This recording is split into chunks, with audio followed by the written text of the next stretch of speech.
suis représentant de Novitro pour cette session-ci. Aujourd'hui, la session aura lieu en anglais. Hi, my name is Gilbert Fortin. I will be your host today for this session on data security. Let me introduce you to Paulie Lau. Paulie is a cybersecurity specialist at IBM. She's an established technical consultant with over 16 years of IT professional and 12 in data security. In the area, she held many roles, including director of the technical of a Canadian financial services leading company, where she did implementing data security solutions to meet business challenge. She's a frequent contributor of the IBM Guardium technical community, where she wrote articles and white papers. During the session, we'll be monitoring the chat and question and answers. So please do not hesitate to ask questions on the chat and the questions, and we'll be answering them at the end of the session. So thank you very much to be here for the second day of our Cybersecurity 2020 event. Polly, it's yours. Hi, everyone. Good morning. So first of all, my name is Paulie Lau, and I'm a cybersecurity technical specialist working at IBM. Thank you very much, first of all, everyone, to join this particular data security session so early in the morning. I hope this session is going to help you to have some ideas about how to do data security for your environment. So let's get started. Okay, so the first slide that I wanted to show is about Forrester's Zero Trust Framework. This is a framework that was published by Forrester and renewed probably around the end of 2019. It is a security framework that has got increasingly more interest from different organizations and enterprises. It is also a best practice to show basically what companies should be doing to protect their data in their infrastructure. So I like to start it from here because this actually tells a general idea of what people should be doing for their security posture. And in this particular presentation, I'm going to focus on data security part of the Zero Trust Framework. And as you guys know, maybe a decade or two ago, a lot of companies mostly focus on the network parameter to protect their data infrastructure. That means pretty much, firewalls. But, at this day and age, there are people who are accessing data or the data center from home or from the endpoint devices through cell phones or laptops, etc. So, the traditional network parameter or firewall isn't sufficient to protect the data anymore. So what Zero Trust Framework has suggested is that there are several different items on the screen here you can see. And things such as identity management, there's endpoint data protection. But what I really wanted to focus today, as you can see in the circled purple area, is obviously all of these different endpoint protections, parameter protections are important, but perhaps we could also consider securing data where the data resides. And what that means is, for example, your data servers in your traditional data center, or perhaps if companies have started to adopt the cloud environment, then they have data on the public clouds or on the private cloud. either way, the theory is still the same. We protect data where it resides. So, it is actually a layered approach of defenses that most of the, compliance or cybersecurity best practices have, suggested for us. So, what are the things that I'm going to cover today? Obviously not the whole framework, but we focus on data, like I said. First, the purple highlighted, we would first wanted to, discover or classify our sensitive data. We assess the vulnerabilities. We do encryption, and we do continuous assessments. These are the things that Zero Trust Framework have, suggested for us, and it is what our data security solution, in my case, the IBM Guardium portfolio, is going to cover for us. So next slide here, these are some of the, client challenges that most of our clients have shared with us, right? And they're, the four pillars. First of all, obviously, is about safeguarding data, safeguarding against the data breaches. Nowadays we've heard like security, headlines about, so and so have data breach, or we get emails from different companies saying that, I'm sorry, we had a data breach, and there's certain things like that, right? So companies are concerned about not just the cost of data breaches, but also about the company reputation. That's something that it will take a company a longer time to recover, aside from the cost of the breach. So that's important. Second of all, defend against insider threats.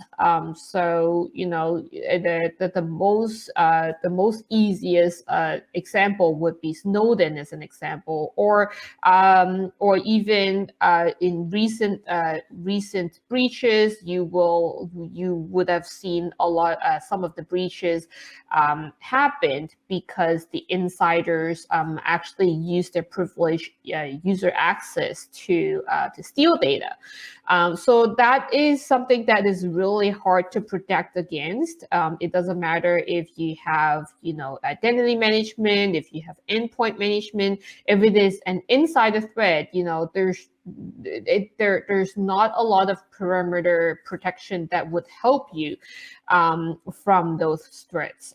So protecting where the data resides actually does help, and I'm going to expand on that later. Third, protection of data across hybrid multi-cloud. So it's no doubt that companies have, a lot of companies have adopted cloud data repositories nowadays. So they have a combination of public cloud, private cloud, or traditional data center. So having one single solution to protect data across multi-cloud and platforms is going to help, because nobody wants to acquire different solutions for to protect data on multiple different platforms. That's just a lot of operational overhead that people have to do if you have to acquire multiple solutions for it. Lastly, simplify compliance. To be honest, compliance is actually, I would say, almost one of the major drivers a lot of companies are acquiring the data security solutions, because there are requirements, there are audits that requires people to do certain things, even though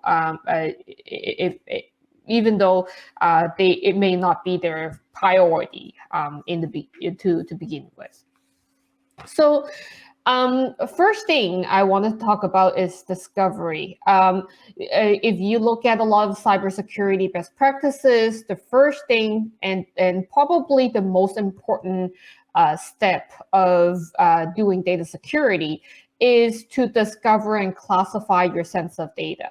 You cannot you cannot start a data protection journey without knowing where your sensitive data resides. So that is a pretty important step to follow. And Guardium actually provides a couple of different approaches to help companies to find, to discover and classify their data, so then they can actually have a list of classified sensitive data and put protection around it. Again, we put protection where the data resides, and obviously because of cost and because of different reasons, we want to obviously put protection and prioritize the most sensitive data, and then we expand from there. Second is, if we do have data protection where it resides, we could potentially get a lot of understanding about the different activities or access to your most sensitive data. And we could also have the machine to help us analyze the risk and give us the insights and analytics about if there's certain potential threat that is about to happen, and then we can stop it before it actually happens. So a lot of companies, they have their own security team, but they also have a relatively small security team. So with security incidents and events happen so often, it is almost impossible for a human eye to detect, if a certain database access or transactions are malicious or are they legit. So having the machine learning and advanced analytics to help us discover the risk is essential. It is mandatory nowadays, and when we do know, we can remediate, we can mitigate, and we can escalate the issues. I talked about protection. Obviously, this is the core part of the whole data security process. There are a few things we could do. First is to have real-time activity monitoring on your most sensitive data. So it doesn't matter if it is residing on a database, on big data platform, or unstructured data. We can have an agent to continuously monitor the data access to our most sensitive data. And then we can choose to lock who, what, when, where, how of each of the data transactions, and then have the solution to automatically detect what is normal for your organization's activities, and detect what's abnormal and anonymous, and perhaps even block the unauthorized access when we do see it. Now, the second part of the data protection is also about protecting the data sources using encryption. Encryption, of no doubt, is a lot of people are doing it on storage, but not a lot of people are doing it for their files. So if you think about having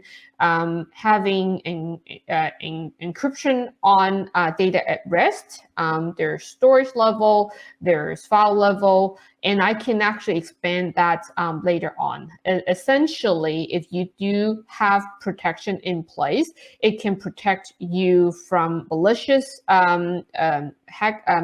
attackers, as well as malicious insider threats, as well as things like ransomware, as an example.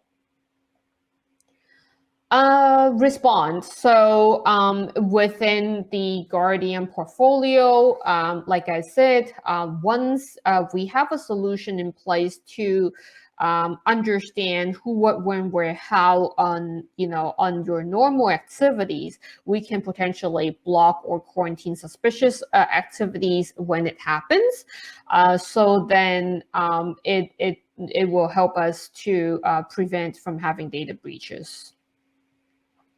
The obviously, like I said, compliance and audits is actually one big part for a lot of different companies, depending on which industry you're working in. But just for Canada alone, we do have compliance requirements for handling PII information, personal identifiable information. The compliance obviously is PIPEDA, which is which a lot of people might have been familiar with.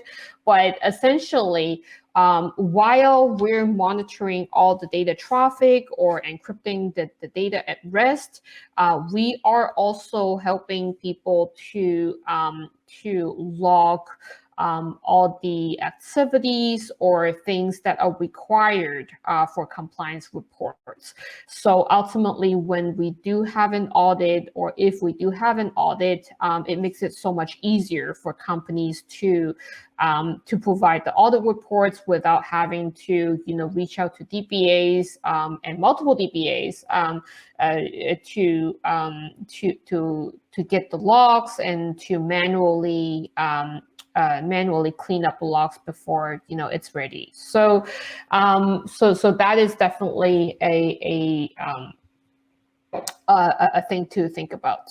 So in the last previous slides, I've shown basically this particular orchestrated data risk approach to data security. First, we do a discovery. We know where the sensitive data is, and we can also detect who has access to the most sensitive data. And then with entitlement reporting, we can then decide, oh, perhaps what we missed is that there are several employees who has left the company, but there are still leftover permissions for those companies that are not working in the company anymore, and we can remove those access to minimize the data risk. So the idea always is that we have a minimal whitelisted of users that are able to access the data, and it's least privilege. So anything else, we want to harden it, etc. So in the harden stage, we also do vulnerability assessment for all your data repositories, and that includes either it is databases like Oracle, SQL Server, DB2, etc. And to see all your configurations of your databases. If if there are configurations that we have missed, we can provide with a lot of different recommendations to harden your configuration, so it makes it harder for any attackers to be able to attack to your the most sensitive repository. There's also monitoring, obviously, that's what we talked about. In order for us to do protection using policies, the real-time monitoring is important. We have real-time monitoring and then logging with minimal to almost no performance impacts to our databases because of the architecture of the solution. So we can understand what is actually happening, who, what, when, where, how of user access, and then essentially protect. We can send real-time alert. We can send alerts to, say, your SIEM product or QRadar, whatever you have, and also to do encryption on the data at rest, so then we can protect from the different risks. And the last part is about threat analytics, compliance accelerators that actually comes with the data security solution. So this is another view of how we see the different layers of data security. Usually what you would have is on the storage level, always have data encryption enabled in place. Nowadays, a lot of storages already have self-encryption capabilities. So this is probably taken care of for most of the company. And, by having storage encryption, it protects you from the physical threats. So if an attacker is to go into your data center and steal the disk away, then that's something that it protects. It also protects when someone's laptop is being stolen. So that is more of a physical threat protection, so to speak. Nowadays, a lot of hackers or attackers, they do attack virtually and remotely nowadays. So storage disk encryption is pretty much an essential, but it doesn't help me that much nowadays with the remote threats. So file system encryption is something that we could consider doing because it gives it still gives us very minimal performance impact when encryption is in place. But at the same time, it protects the files and it protects any attackers, either it is internal or external, from copying your sensitive data or your data repository files to another machine and to replicate it. It also protects you from ransomware as well. Which is something that a lot of people are concerned about. And then one level up is the database layer. The database layer, we would recommend having data activity monitoring, because then you can protect from either it is SQL injections, OS injections, or even malicious DBAs being able to view all your sensitive data. And then on top of that, there's an application layer, which people could do, for example, tokenization or application encryption. Those tokenization and encryption in application encryption, they do imply that there is a bit more of an performance impact, but if it is needed, people should still consider it. And of course, there's also multi-factor authentication, verify, things like that, that would actually help mitigate those risks as well. So, before I dive into the demo, I wanted to quickly show you, just some of the things we talked about, discovery, analyze, or, respond to your security incidents, or simplify your compliance requirements, and doing the data protection is covered by the IBM Security Guardium solutions. There are actually different components in the IBM Security Guardium solution that would help with the different challenges. For example, data encryption that I talked about, or perhaps doing real-time activity monitoring, protected with policy, and that's the Guardium data protection, or even vulnerability assessment, which is important because a lot of data breaches happened because companies fail to patch or to fix vulnerabilities that are already known in the community. There weren't a lot of a majority of the data breaches were not zero-day exploits. So they're actually known vulnerabilities. So if you actually take the effort to assess your vulnerabilities in your data infrastructure in a regular basis and fix it in a regular basis, it makes it so much harder for attackers to be able to hack into an environment. And then, of course, if you do use encryption, there's also a key lifecycle manager that you guys could consider. In any case, you could see that in the environment and data sources that we support, it is one single solution that supports all of these data sources. That includes multi-cloud, private or public cloud, or in combination of hybrid cloud, which is in combination of on-premise data center, as well as relational databases. It doesn't matter if you're using IBM data. We don't care if you're using IBM databases or not.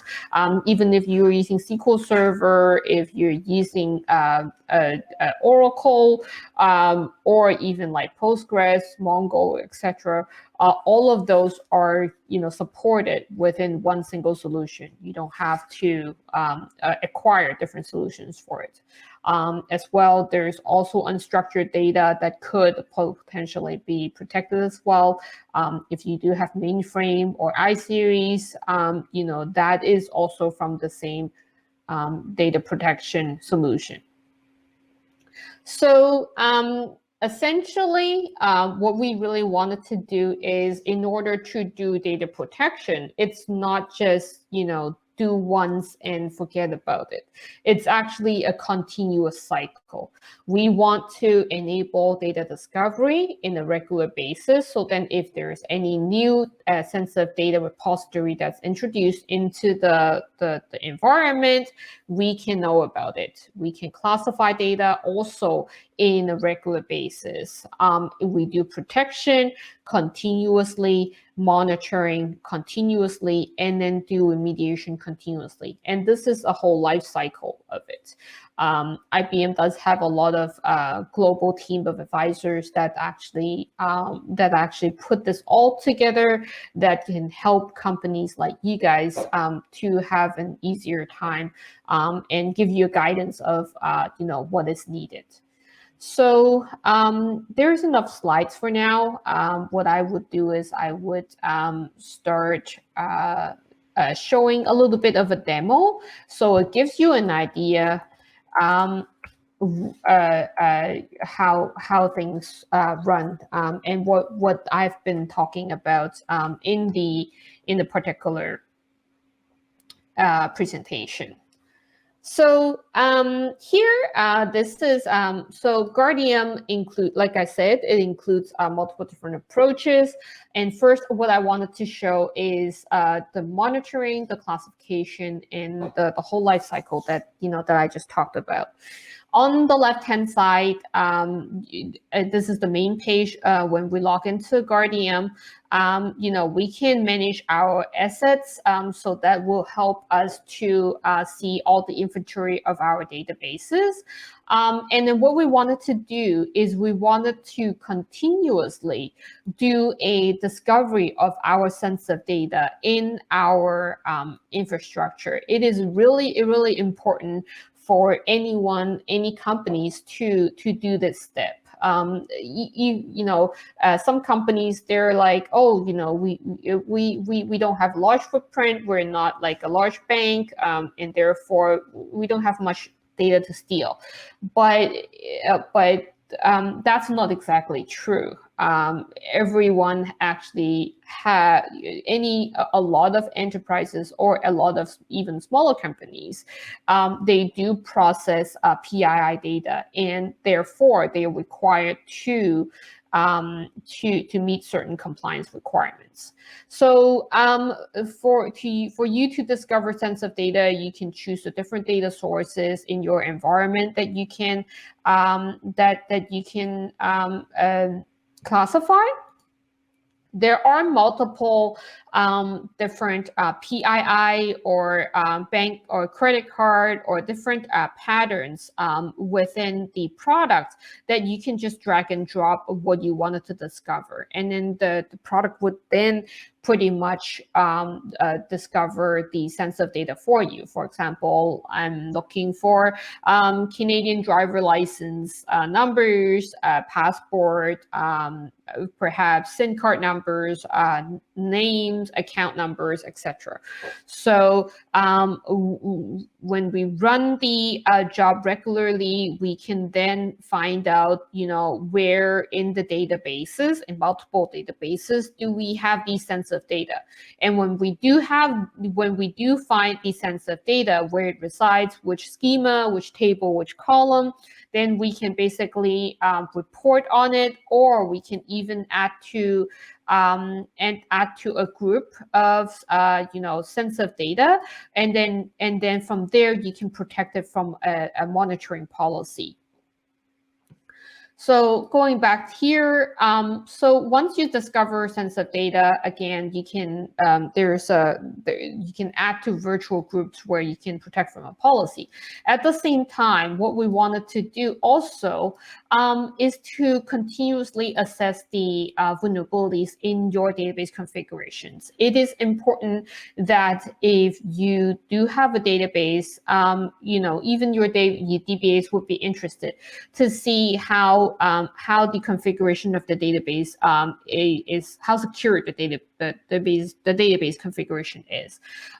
In here, for example, a default install of a database gives us about 46% of the passing score. There are things such as CVE or STIG or CIS tests. These are all security industry standards tests and configurations that we should companies should all secure ourselves.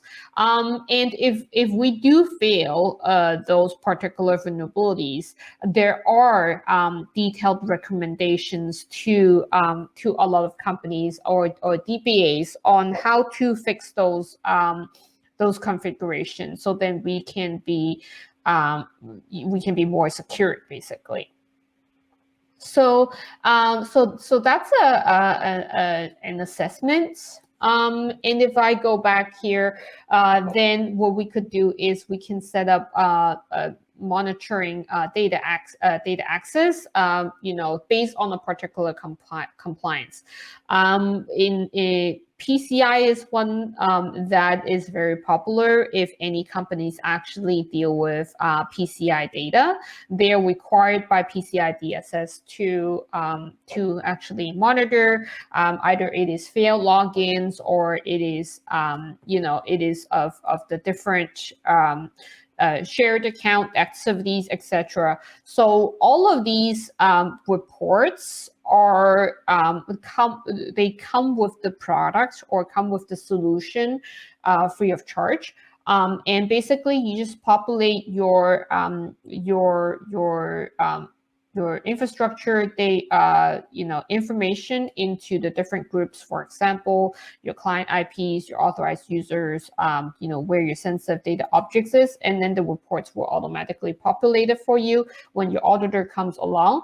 These are the different reports that will map to a certain item in the PCI DSS requirements. And that makes it very helpful for a lot of companies who have to deal with auditors.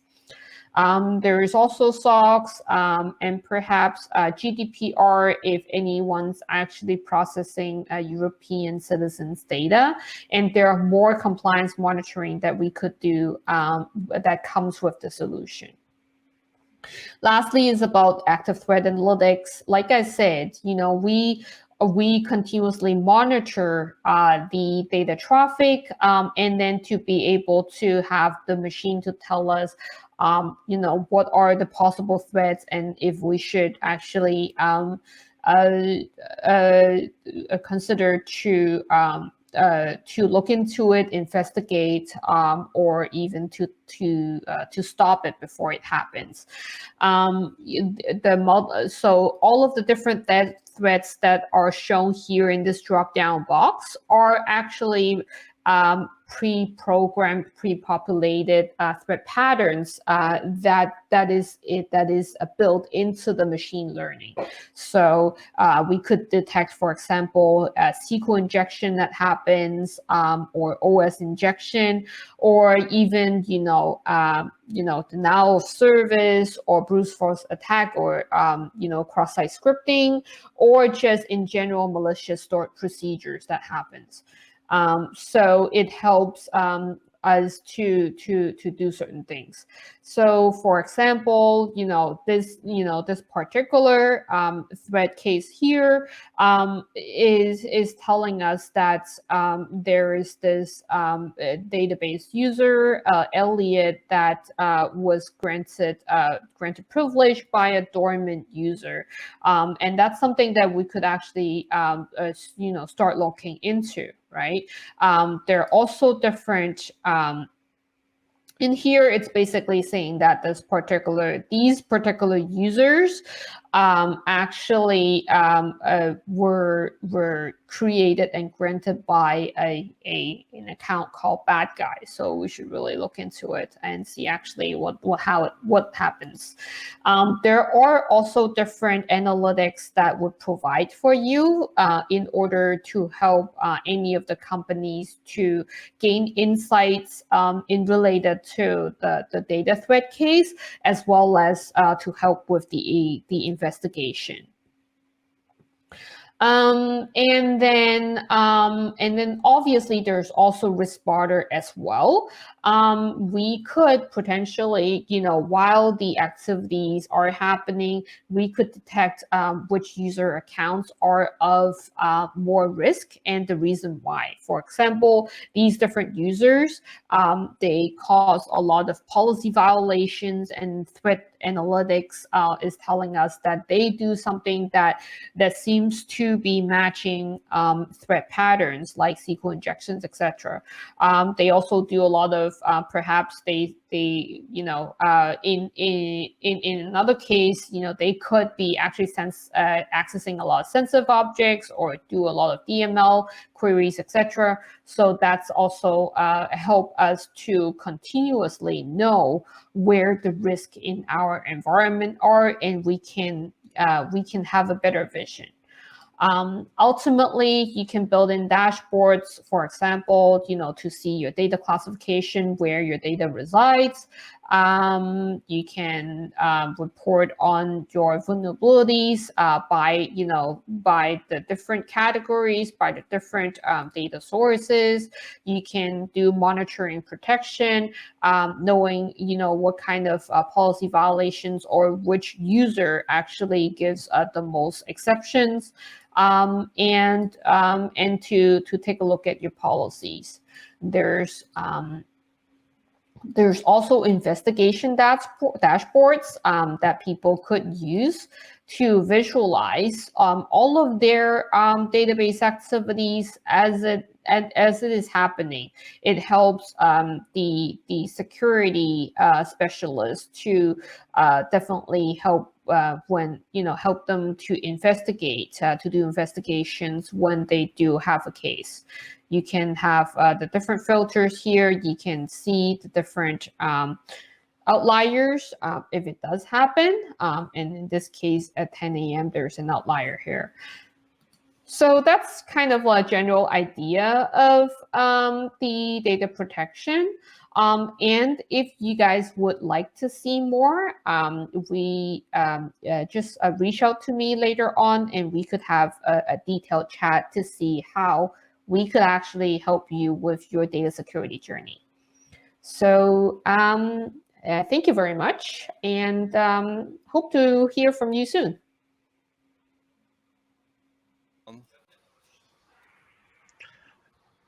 Thank you very much, Polly, for that exciting presentation. I know it's early in the morning to do a presentation and demo like that on such an interesting topic. First of all, I just want to reintroduce myself. My name is Gilbert Fortin. I'm with Novi Pro. I know there was some feedback at the beginning of the presentation, so you may have missed that. So we have a couple of questions in the chat. We have a question from Mark. Is it important to encrypt data during transaction over the network or just encrypt in the databases? That's a good question. Um, I'm gonna have to say it's important to encrypt data in the database at rest as well as in transit and in transit as well. And I think this is a common best practices among a lot of different cybersecurity framework, such as NIST or ISO 27000. They all recommend encryption at all places if we can. Just say as a use case, as an example, encrypting data in database at rest is required for a lot of compliance mandates, as well as for us to protect from hackers. Now, on the other hand, encrypting data during the transaction as well as in transit is definitely very helpful in today's day and age where we have a lot of remote workers, remote employees logging into our enterprise servers. So we all are using VPNs right now. So IPsec VPN, as well as server to server or client to client using TLS and SSL. Is also recommended. Obviously, with you encrypting data in the database or even for your backups, when you transfer the backup from one server to another, that encryption for data at rest will also be considered as data, encrypted data during transit as well, because you're not decrypting it, your backup files while it's in transfer. So that's another use case that a Guardium data encryption could do in motion or in transit type of encryption use case. Okay, great. What other databases that, I know that, Guardian, I think, support SQL Server, Oracle. What other databases or what, other like systems of files that, Guardian support? Yeah, that's another good question. Guardium is supported on pretty much, I would say, almost all platforms that are common nowadays. Linux, Unix, Windows, and also mainframe iSeries are platforms on-prem that we support, as well as the cloud data sources on Google Cloud, on Amazon AWS, on Azure, on IBM Cloud, and then as well as files as well. So it's databases, files, big data platforms, NoSQL. All of those are supported, and if you can just do a quick Google search on the Guardium supported platforms and databases, you can find out a lot more. Um, and feel free to reach out to me, and I can send you the link as well as to all of the databases that we support. But Guardium in general is developed with the idea that it's one solution that fits all. And it is being used by a lot of enterprise companies right now because of that reason. Thank you very much, Polly. I think that was very enlightening this morning, even though it was early. So thank you very much, everyone, for joining this first session in the morning. Please do not hesitate to contact us for any other questions. Thank you.